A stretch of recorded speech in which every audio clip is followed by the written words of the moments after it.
I found a secret storage unit in my husband's name and found something I could never forget. My husband, Decker, was the most boring man alive. In 12 years of marriage, his biggest surprise was switching from wheat bread to sourdough. So when I found the storage unit receipt in his jacket pocket, my first thought was that he'd finally bought the golf clubs he'd been obsessing over. The receipt was dated 3 months ago.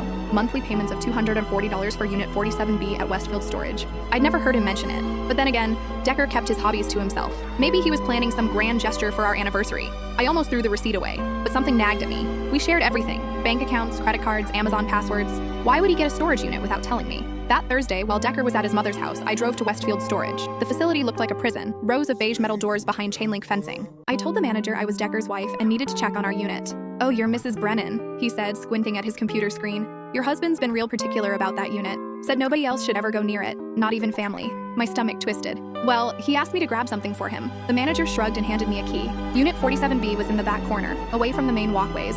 My hand shook as I inserted the key. The metal door rolled up with a screech that made me flinch. Inside was not what I expected. The unit was immaculately organized, nothing like Decker's usual chaos. Plastic storage bins lined the walls, each labeled with dates going back 15 years. A desk sat in the center with a high-end computer setup, multiple monitors, and professional camera equipment, but it was the far wall that made my blood run cold. Hundreds of photographs covered every inch of space, not family photos or landscapes. These were surveillance shots. Women walking to their cars, entering grocery stores, sitting in coffee shops. Candid shots taken from a distance with a telephoto lens.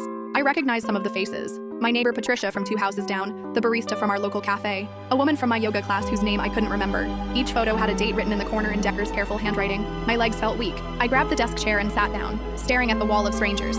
What was my husband doing with hundreds of photos of random women? That's when I noticed the filing cabinets. The top drawer was labeled Current Projects.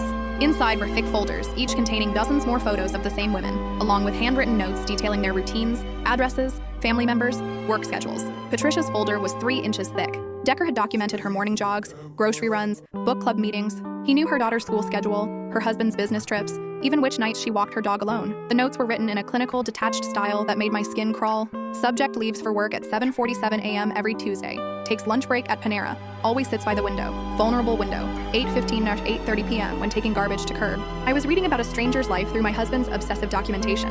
My hands trembled as I flipped through more folders, each one revealing the same disturbing pattern of surveillance and planning. These weren't random photographs. They were hunting guides. The barista's file contained her work schedule, her apartment building's security codes, even photos of her bedroom window taken from outside. The yoga instructor had been followed to her car after every class for months. My vision blurred as the horrible truth settled over me. This wasn't photography equipment. It was stalking equipment. That's when I heard footsteps outside the unit. I couldn't fit what happens next in this short video. Watch the rest down below.